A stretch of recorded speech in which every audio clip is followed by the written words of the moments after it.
შეერთებული შტატების ეროვნულმა უსაფრთხოების სტრატეგიამ ფაქტობრივად ახალი, მულტიპოლარული მსოფლიოს ვექტორები აღიარა. ეს ახალი მსოფლიო წესრიგის დასაწყისია და ამ ახალ რეალობაში ადეკვატურად მოქმედებისთვის საჭიროა ვითარების სწორად შეფასება, ხოლო რიგი საკითხების მკვეთრად გადაფასება. ამიტომაც შეერთებული შტატების ეროვნული უსაფრთხოების დოკუმენტში ტრამპის ადმინისტრაცია ძირითად აქცენტებს ევროპასა და არსებული ალიანსების როლზე აკეთებს.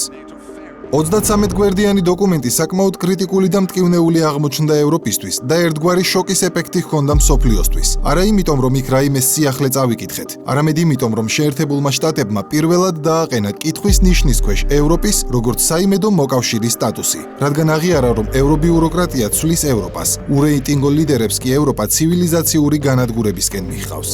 თუმცა შტატების ეროვნული უსაფრთხოების სტრატეგიაში ასახული განწყობები საქართველოში გაკვირვებას ნამდვილად არ იწვევს. პირიქით, შეგვიძლია თამამად ვთქვათ, რომ დღეს შტატები იმეორებს იმას, რაზეც წლებია საქართველოს ხელისუფლება ღიად საუბრობს, რის გამოც არაერთი ხელოვნურად შექმნილი კრიზისის გადალახვა მოუწია მმართველ გუნდს ქართველ ხალხთან ერთად, როდესაც სიმართლის გამო Deep State-ის მიერ მართული ევრობიუროკრატიის შემოტევებს იგერიებდა, როგორც პოლიტიკური ტრიბუნებიდან, ისე ქუჩიდან.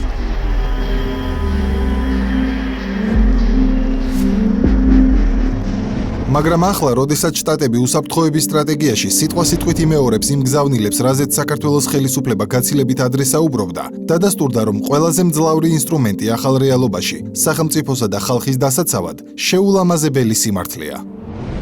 ახლა კი ვნახოთ ის სიმართლე, რაც ჯერ ქართულმა ოცნებამ უთხრა ქართველ ხალხს, მსოფლიოს, და ახლა უკვე ტრამპის ადმინისტრაციაც ადასტურებს. უსაფრთხოების სტრატეგიის დოკუმენტში ვკითხულობთ. ტრამპის ადმინისტრაცია წინააღმდეგობაში აღმოჩნდება ევროპელ ოფიციალურ პირებთან, რომლებსაც აქვთ არარეალური მოლოდინები ომთან დაკავშირებით, რომლებიც არასტაბილური უმცირესობის მთავრობებში არიან, რომელთაგან ბევრი ფეხქვეშ თელავს დემოკრატიის ძირითად პრინციპებს ოპოზიციის ჩასახშობად.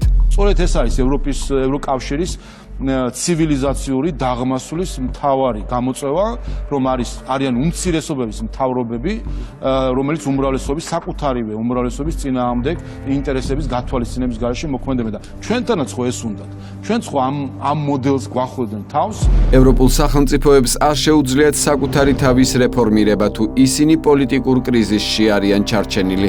რითაც შტატებმა მიანიშნა, რომ ევროპული ქვეყნების მმართველებს არ ძალუძს დამოუკიდებლად მოქმედება და ძირეული ცვლილებების განხორციელება. ახლა მოვუსმინოთ, რას ამბობდა საქართველოს პრემიერ-მინისტრი ევრობიუროკრატიაზე. სამწუხაროდ დღეს ისეთი მდგომარეობაა, რომ ამ ძალებს არ აქვთ გადამწყვეტი სიტყვის უფლება და პირიქით გადამწყვეტი სიტყვის უფლება აქვთ სხვა ძალებს, რასაც ჩვენ უწოდებთ Deep State-დან მართულ ძალებს.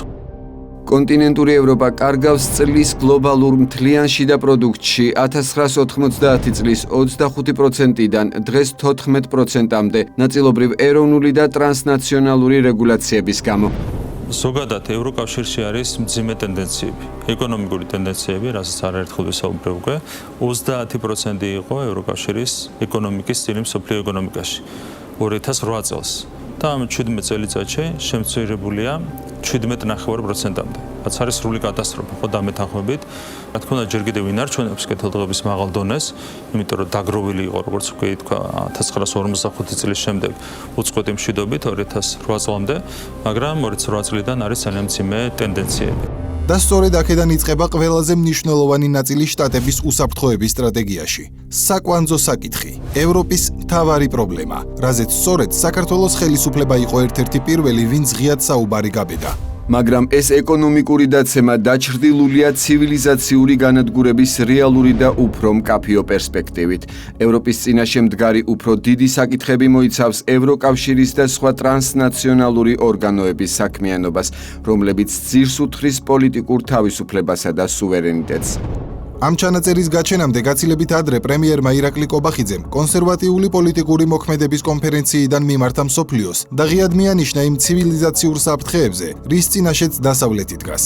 დღეს დასავლეთი დგას გზაჯვარედინზე, არა მხოლოდ პოლიტიკური დასავლეთი, არამედ ცივილიზაციური დასავლეთიც, დასავლეთი, რომელიც ეფუძნება ქრისტიანულ და დემოკრატიულ ღირებულებებს. ჩვენ აქ იმისათვის შევიკრიბეთ, რომ დავიცვათ ჩვენი იდენტობა და ღვთისგან მონიჭებული უფლება ვიყოთ ის, ვინც ვართ. ჩვენ არ ვკამათობთ დასავლეთთან, რადგან თავად ვართ დასავლეთის ნაწილი, ჭეშმარიტი დასავლეთის, თავისუფლების, რწმენის და ოჯახური ღირებულებების დასავლეთის და არა იმ Deep State-ისა, რომელიც ცდილობს მსოფლიოს არაფრად აგზნობინოს თავი და ყველაფრის მმართველად საკუთარი თავი ჩათვალოს. მნიშვნელოვანი დეტალია, რომ დასავლეთსა და ევროპაზე საუბრისას ქართულმა ოცნებამ თავიდანვე გამიჯნა ევრობიუროკრატია, ანუ გარედან მართული ბრიუსელის ელიტის დიქტატი, ევროპის როგორც ღირებულებითი და ფასეულობითი გაერთიანებისგან. აი ამ ბიუროკრატებმა, უცხოელმა აგენტებმა, რომლებიც ძალიან ჩაბუდებული deep state-ის სახით, უკვე ევროკავშირის ბიუროკრატიაში დამართეს ეს ყველაფერი ევროპას.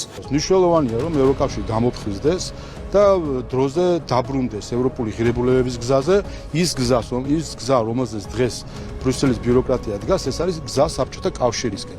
ევრობიუროკრატია. ჩვენ ძალიან კაფეოდ გავმიჯნეთ. ყოველთვის მიჯნავდით იმ ევროპულ ღირებულებებს, ევროპულ ფასეულობებს, რომელთაც დღეს დაცლილია ბრიუსელი. ახლა კი იგივეს იმეორებენ შტატებშიც. მე მიყვარს ევროპა, მაგრამ არა ის ბიუროკრატიული მონსტრი, როგორიც ევროკავშირია. ევროპასთან დაკავშირებით უდიდესი საფრთხე არც რუსეთია და არც ჩინეთი. ეს საფრთხე ჩემი აზრით არა გარედან არის მართული, არამედ შიგნიდან, ევროპის მიერ ფუნდამენტური ღირებულებებიდან გადახვევა. ამას გარდა ქართველი ხალხი წლების წინ იყო ინფორმირებული ხელისუფლების მხრიდან, რომ ევროკავშირის ერთ-ერთ ფუნდამენტურ გამოწვევას, რომელიც ეტაპობრივად აანგრევს ევროპულ ღირებულებებს და სრულად ცვლის ევროპის ლანდშაფტს, ძირავს მას კრიმინალურ ქაოსში და წარსულს აბარებს ევროპული დედაქალაქების უსაფრთხო სტატუსს, უკონტროლო მიგრაცია წარმოადგენს. პრემიერი ირაკლი კობახიძე შტატების ოფიციალურ პოზიციამდე აღნიშნავდა. Deep state-ის დავალებით, დაკვეთით ტოტალური იმიგრაცია წავიდა ევროკავშირის ქვეყნებში და დღეს არის არაერთი დედაქალაქი, სადაც იმიგრანტი მოსახლეობა უკვე აჭარბებს ადგილობრივ მოსახლეობას. დღეს კი შტატების უსაფრთხოების სტრატეგიაში ვხედავთ ჩანაწერს. მიგრაციის პოლიტიკა, რომელიც ცვლის კონტინენტს და ქმნის კონფლიქტს. ერთი წლით ადრე საქართველოს მთავრობის მეთაურმა განაცხადა. უკონტროლო მიგრაციას საფრთხეს უქმნის ევროპული ქვეყნების ეროვნულ იდენტობას, თუ პროცესები არსებული ტემპით გაგრძელდება არაერთ ევროპულ ქვეყანაში, ადგილობრივი მოსახლეობა ძალიან მალე უმცირესობით იქნება წარმოდგენილი. ერთი წლის შემდეგ კი ზუსტად იგივეს შეერთებული შტატების პრეზიდენტი ამბობს. ევროპა სულ სხვა ადგილად იქცა. ჩემი აზრით, ახლო ხანში ბევრი ევროპული ქვეყანა აღარ იქნება სიცოცხლისუნარიანი. მათი საემიგრაციო პოლიტიკა კატასტროფაა. თუ გადახედავთ პარიზს, ის ბევრად განსხვავებული ადგილია. მე მიყვარდა პარიზი. ის ბევრად განსხვავებული ადგილია, ვიდრე იყო.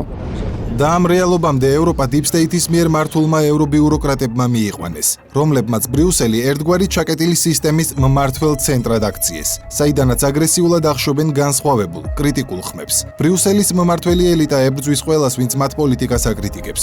ბრიუსელის დიქტატს მიღმა მყოფ კრიტიკულ ხმებს პრორუსის იარლიყითა და ცენზურით აჩუმებენ. მაგალითად, ვიქტორ ორბანს პრორუსის იარლიყს აკერებენ.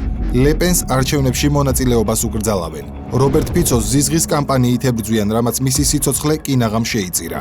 გერმანულ AfD-ს პროექსტრემისტულ პარტიად რაცხავენ, რუმინეთის არჩევნებში ხისტად ერევიან და შედეგებს აუქმებენ. არაწევრ სახელმწიფოებში საკუთარი მარიონეტების ხელისუფლებაში მოსაყვანად ქვეყნის შიდა საქმეებში უხეშად ერევიან. აფინანსებენ ანტისამთავრობო ძალადობრივ აქციებს, როგორც ეს სერბეთსა და საქართველოში ვიხილეთ. ასეთია მათი იდეოლოგია, ფსევდოლიბერალიზმი, რომელიც დემოკრატიის სახელს მიღმა ფაშისტურ მიდრეკილებებს მალავს. ამ ტენდენციებზე წარსულში ღიად საუბრობდა ქართული ოცნების დამფუძნებელი ბიძინა ივანიშვილიც. იდეოლოგები ვინც არიან და დამფუძნებლები ამის პარალელურად რა თქმა უნდა ახერხებენ მედიის ტოტალურ მონოპოლიზებას, განსხვავებული აზრი არ ისმის, კრიტიკული აზრი არ ისმის, შესაბამისად ვირტუალურ რეალობას ძალიან ხშირად საზოგადოებას აცხოვრებენ ვირტუალურ რეალობაში და გონიათ რომ ესაა რეალობა. დღეს კი ბიძინა ივანიშვილის განცხადებიდან ერთი წლის შემდეგ შტატების ეროვნული უსაფრთხოების სტრატეგიაში პირდაპირ ჩაიწერა ევროპის ცივილიზაციური განადგურების ერთ-ერთ საფრთხედ. სიტყვის თავისუფლების ცენზურა და პოლიტიკური ოპოზიციის ჩახშობა. ჩვენ გვინდა რომ ევროპად დარჩეს. ევროპა ძალიან ცუდი მიმართულებით მიდის. ეს ძალიან ცუდია ხალხისთვის. ჩვენ არ გვინდა რომ ევროპა ასე მკვეთრად შეიცვალოს. ისინი ძალიან ცუდ გზაზე დგანან. და მართლაც, ევროპა ათწლეულების განმავლობაში წარმატებასთან, სტაბილურობასთან, ეკონომიკურ სიძლიერესთან, ღირებულებებზე დაფუძნებულ ცხოვრების მაღალ სტანდარტთან ასოცირდებოდა. მაგრამ როგორც ჩანს, დროთა განმავლობაში ყველაფერი იცვლება. კონტინენტი, რომელიც თავისუფლებისა და კეთილდღეობის სიმბოლოდ იყო ქცეული, 2024 წელს იქცა ერთადერთ კონტინენტად მსოფლიოში, სადაც მოსახლეობა შემცირდა. შედეგები World Metris მონაცემების მიხედვით არის გამოთვლილი და ეს საგანგაშო მაჩვენებელი კომპლექსური პრობლემების ერთობლიობის შედეგს წარმოადგენს, რომლის საწყისიც ევროპისთვის გარედან თავს მოხვეული ფსევდოლიბერალური დღის წესრიგია, რამაც ევროპა იმ ღირებულებებისგან დაცალა, რაც მას მიმზიდველს ხდიდა, ძლიერს და სტაბილურს. მოიშალა ეროვნული თვითმყოფადობა, ქრისტიანული კულტურა, ტრადიციული ღირებულებები, ეკონომიკური სიძლიერე. ფსევდოლიბერალურმა იდეოლოგიამ სრულად შთანთქა ევრობიუროკრატია. შედეგად კი გარედან მართულმა ძალებმა ბრიუსელში და მათმა გადაწყვეტილებებმა უკონტროლო მიგრაციასა თუ LGBT პროპაგანდის მხარდაჭერაზე ევროპა კოლაფსამდე მიიყვანა, რაც შტატების უსაფრთხოების დოკუმენტშიც აღინიშნა, რომ ევროპას განადგურებისკენ მიაქანებს შემცირებული შობადობა და ეროვნული იდენტობისა და თავდაჯერებულობის დაკარგვა. ეს ნიშნავს, რომ დემოგრაფიული ლანდშაფტის ცვლილებასთან ერთად იკარგება თვითდაჯერებულობის განცდა, ანუ ჭარბობს ეროვნული ფასეულობებისგან სტერილიზებული მასა, რომლის მართვაც მარტივია და ამ რეალობაზე, როგორც მზარდ საფრთხეზე საქართველოში გაცილებით ადრე საუბრობდნენ. მე ხედავთ, რომ არის ძალიან საიში ტენდენციები სხვადასხვა ქვეყანაში მსოფლიო მასშტაბით. ეს ტენდენციები პირდაპირ აისახება სტატისტიკაზე, შემაშფოთებელ სტატისტიკაზე, და რა თქმა უნდა, ჩვენ არ გვინდა ამის გამეორება ჩვენს ქვეყანაში. ჩვენ გვინდა ჩვენი ტრადიციული ფასეულობების დაცვა. Deep State-ის მიერ მართული ევრობიუროკრატიის მიერ დამკვიდრებული ტენდენციები აეჭვებს შეერთებულ შტატებს, რამდენად იქნება სახეცვლილი ევროპა სამომავლოდ მისი საიმედო მოკავშირე და უსაფრთხოების სტრატეგიაში აღნიშნავს. თუ ამჟამინდელი ტენდენციები გაგრძელდება, კონტინენტი ამოუცნობი იქნება 20 წელიწადში ან უფრო ნაკლებ დროში. შესაბამისად, არაა აშკარა, ექნება თუ არა ზოგიერთ ევროპულ ქვეყანას საკმარისად ძლიერი ეკონომიკა და სამხედრო ძალა, რათა დარჩეს საიმედო მოკავშირედ. წარსულში, ჯერ კიდევ მაშინ, როდესაც მსგავს საფრთხეებზე საუბარს ცოტა თუ ბედავდა, საქართველოს პრემიერი აცხადებდა. ჩვენ იმედი გვაქვს, რომ ევროკავშირი ამ კატასტროფულ პრობლემებს დაძლევს და ტენდენციები შეიცვლება ევროკავშირში. თუ არ შეიცვლება, თქვენ ხედავთ, სადამდე მივიდნენ უკვე და სადამდე შეიძლება მივიდნენ 17 წელიწადში, სადაც ჩამოვიდნენ 30%-დან 17.5-მდე. იქ წარმოიდგინეთ, რომ შემდეგ 5 წელიწადში კიდევ უფრო მეტად შეიძლება გაღრმავდეს ბევრად ეს პრობლემები, როგორც ეკონომიკის კუთხით, ისე იდენტობის კუთხით. დღეს კი დონალდ ტრამპი ევროპელ ლიდერებს პირდაპირ აფრთხილებს. ისინი უნდა იყვნენ შეშინებულები იმით, რასაც უკეთებენ თავიანთ ქვეყნებს. ისინი ანადგურებენ თავიანთ ქვეყნებს, რადგან მივლენ წერტილამდე, სადაც ვეღარაფერს შეცვლიან და ეს ნიშნავს, რომ აღარ იქნებიან ძლიერი ერები. ვფიქრობ, სუსტები არიან, არ იციან რა გააკეთონ, მათ შორის ვაჭრობაშიც. გაცილებით ადრე ირაკლი კობახიძე ამბობდა. ჩვენ იმედი გვაქვს, რომ ეს ტრაგიკული მდგომარეობა შეიცვლება და ეს მუდმივი უკუსლაა, რომელსაც განიცდის დღეს ევროპული სივრცე, როგორც დემოკრატიის კუთხით, ისე ადამიანის უფლებების კუთხით, ასევე ეკონომიკური კუთხით. იმედი გვაქვს, რომ შემოbrunდება. ჩვენ გვინდა, რა თქმა უნდა, გახდეთ ასეთი შემოbrunებული ევროკავშირის წევრი და ესეთი ევროკავშირის წევრი, როგორცაც ხედავთ დღეს. მნიშვნელოვანია ითქვას, რომ ტრამპის ადმინისტრაციისა და საქართველოს ხელისუფლების ხედვები თანხმედრაშია არა მხოლოდ ევროპის კრიტიკის, არამედ მოქმედების კუთხითაც. შტატები მიუხედავად მძაფრი კრიტიკისა აღნიშნავს. არ შეგვიძლია მივცეთ თავისუფლება ხელი ავიღოთ ევროპაზე. ამერიკულმა დიპლომატიამ უნდა გააგრძელოს ნამდვილი დემოკრატიის, გამოხატვის თავისუფლების და ევროპული ერების ინდივიდუალური ხასიათისა და ისტორიის უაპელაციო დაცვა. ჩვენი მიზანი უნდა იყოს დავეხმაროთ ევროპას, გამოასწოროს მისი ამჟამინდელი ტრაექტორია. და იქვე მიუთითებს, რომ აუცილებელია წინააღმდეგობა ევროპის ამჟამინდელი არასწორი პოლიტიკის მიმართ, ევროპისვე გადასარჩენად. ევროპული ერების შიგნით წინააღმდეგობის კულტივირება ევროპის ამჟამინდელი ტრაექტორიის მიმართ. სწორედ იგივეს ამბობდა გაცილებით ადრე პრემიერი ირაკლი კობახიძეც, რომ ევრობიუროკრატიის კრიტიკა არ ნიშნავს ევროპაზე უარის თქმას, არამედ პირიქით. ეს არის ერთადერთი გზა ევროპის გადასარჩენად და იმგვარი ევროკავშირის შესანარჩუნებლად, რომელიც ღირებულებებზე დაფუძნდა. თქვენ ხედავთ, როგორი კატასტროფისკენ მიექანება ევროპული ბიუროკრატია, უბრალოდ ევროპული ბიუროკრატია, როგორც ცდილობს კატასტროფისკენ წაიყვანოს ევროპის განვითარება. ხო, ეს არის უდიდესი ტრაგედია და ჩვენ, რა თქმა უნდა, ასეთ მოვლენებს რადიკალურად უნდა დაუპირისპირდეთ. შტატების ეროვნული უსაფრთხოების სტრატეგია თანხმედრაშია საქართველოს მიერ ჯერ კიდევ 2022 წლიდან მკაფიოდ გაცხადებულ პოლიტიკასთან, რომ მშვიდობას ალტერნატივა არ აქვს. ხოლო ომი უკრაინაში უნდა დასრულდეს, რადგან მხოლოდ ასე იქნება შესაძლებელი უკრაინისა და ევროპის გადარჩენა. შეერთებული შტატების მთავარი ინტერესია, რომ უკრაინაში საომარი მოქმედებების სწრაფი შეწყვეტის თაობაზე მოლაპარაკებები აწარმოოს, რათა მოხდეს ევროპის ეკონომიკის სტაბილიზაცია, თავიდან ავიცილოთ ომის უნებლიე ესკალაცია ან გაფართოება. პრემიერი ყობახიძე კი იგივეს ჯერ კიდევ ერთი წლის წინ ამბობდა. ომი თუ გაგრძელდა ერთ წელიწადზე მეტხანს, ეს იქნება დიდი უბედურება რეგიონისთვის. ყველაფერი ერთმანეთთან არის გადაჯაჭვული და დაკავშირებული. კრიტიკულად მნიშვნელოვანია, რაც შეიძლება მალე დასრულდეს ომი უკრაინაში, ასეთ შემთხვევაში რეგიონშიც გაუმჯობესდება, ვითარება. ასე რომ ყველა კრიტიკულად მნიშვნელოვანი მიმართულებით დღეს შეერთებული შტატები საკუთარ ეროვნული უსაფრთხოების სტრატეგიას იმ საკითხების ირგვლივ აგებს, რაზეც წლების წინ საქართველოს ხელისუფლება საუბრობდა. მაშინ ქართული ოცნება ერთ-ერთი პირველი იყო, ვინც ღიად გაბედა Deep State-ის და მის მიერ მართული ევრობიუროკრატიის მხილება და ამ მხილების გამო არნახული ზეწოლის გადალახვა მოუწია. ქვეყნის შიგნით აგენტურა აორგანიზებდა ძალადობრივ პროცესებს. ქვეყნის გარედან ევრობიუროკრატიის წნეხი არ ჩერდებოდა, რაშიც აქტიურად იყო ჩართული ერთი ცენტრიდან მართული უცხოური თუ ქართული პროპაგანდა. იმ სიმართლეს, რასაც დღეს შტატებიც ამბობს, ევროპელ პოლიტიკოსებზე თავდასხმად ასაღებდნენ, ქართულ ოცნებას კი პრორუსად მოიხსენიებდნენ. ოცნების პრემიერის ანტიევროპული გზავნილები. შალვა პაპუაშვილი კვლავ თავს ესხმის ევროკომისიის სპიკერ ანიტა ჰიპერს. პრორუსული პარტია საქართველოში ევროპულ ორგანიზაციასთან კავშირს წყვეტს. ყობახიძე ევროპელ პარტნიორებს Deep State-ის დავალებების შესრულებაში ადანაშაულებს. ქართული ოცნების ანტიდასავლური პროპაგანდა. პრორუსული მმართველი ელიტა საქართველოში დასავლეთს მტრად აცხადებს და დასავლელ აგენტებს ენადირობს. ოცნების ანტიდასავლური კამპანია. საქართველოს დაანგრეული ევროპული ოცნება. ოცნება პარტნიორების წინააღმდეგ.